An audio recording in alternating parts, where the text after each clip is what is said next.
Yun, so another day, another blessing na naman mga tol.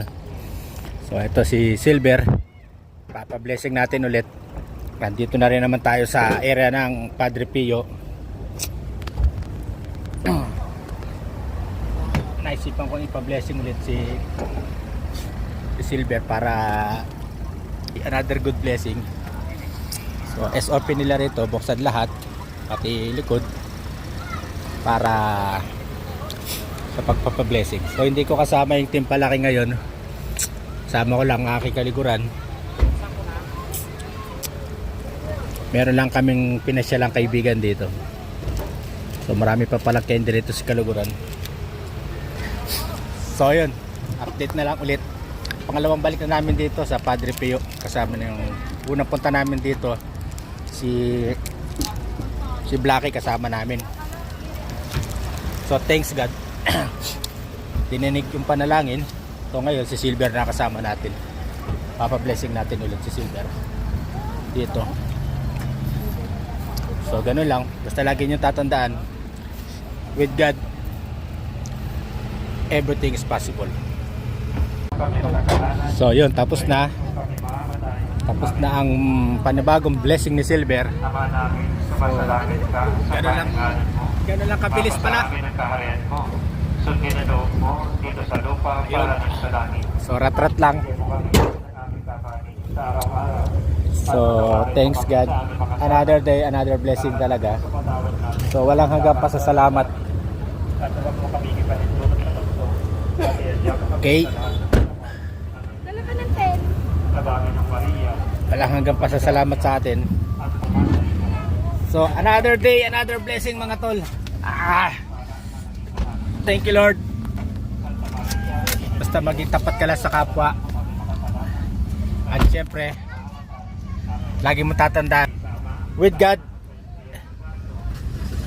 everything is possible. God bless you mga tol.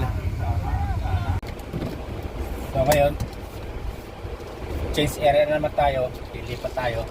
Hahanapin ko yung location ni Kaluguran. Kasi yung Kaluguran ko lumalagala eh. Siya ko pa sana punta yun. So ngayon gagawin ko hahanapin ko sila. Pero kasama niya kasi yung kanyang mga tropa pits. So mga 5 years yata silang hindi nagkita kids. Kaya syempre may konting banding. Alright, so yun, tapos na yung blessing. So another day, another blessing. Lagi kong inuulit, with God everything is possible. So si Kaluguran hahanapin ko muna kasi nagdala-gala pa siya kasama ng kanyang mga rope pits. So tayo naman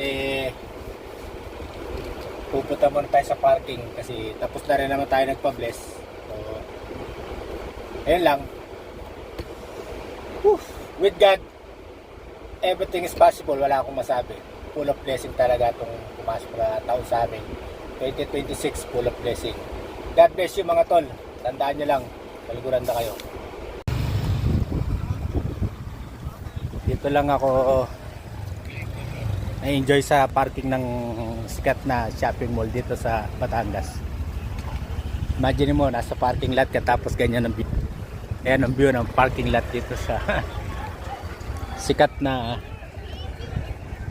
mall dito sa Batangas. So twice na rin kaming tambay dito ng aking Kaluguran. So meron din ako ditong post na nakatayo ako dito sa area na to.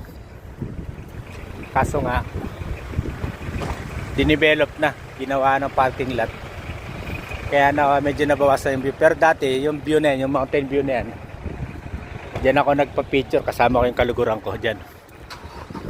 Yan, tapat na Santo Tomas Doctor Hospital and Medical Center.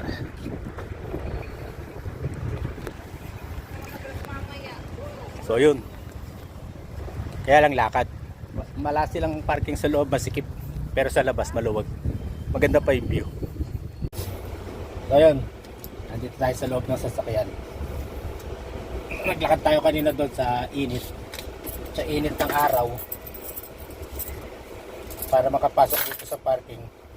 Pero meron akong isang tinagulat na matutuwa kasi imagine nyo ang parking nila rito magkano. Ayan o, date January 11, fixed parking rate. Ayan o, fixed parking invoice. Alam nyo kung magkano? 20 pesos parking fix ha. SM to ha, SM. Ang laki na diferensya sa Maynila. Nakakatuwa. Lang, senior ko lang yung parking dito, napakamura. Dito na kayo mag-park.